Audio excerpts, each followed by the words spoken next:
Ito na yung pinakahinihintay nating araw na makakauwi na si Tatag pabalik ng Zambales at sobrang nakakagulat dahil napakalupit ng pagkakagawa ng hand light bolts dito sa mga naging fitment at saka sa mga naging details niya at naisalpak na rin yung ibang piyesa natin tulad ng Brembo Red logo at saka yung Koken version 3 at syempre makakabalik na siya dito sa Zambales na dala-dala yung obra maestra ng mga tropa natin dito sa may hand light bolts.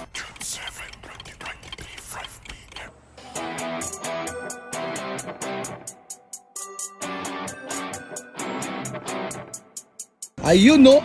So yun mga boss, welcome home dito kay Tatag. Nakauwi na siya dito sa Zambales. At pagkalapag namin kay Tatag dito sa lugar namin sa Zambales, habang tinutulak ko siya papasok ng bahay, pakiramdam ko sobrang saya ng nararamdaman dito ni Tatag. Yung sobrang sulit na sulit yung haba ng paglalakbay niya dahil bukod sa napakasolid ng upgrade niya na umuwi dito sa Zambales, nakilala rin natin yung mga tropa natin na tumulong sa atin na hindi lang sa nagpaganda at nag-upgrade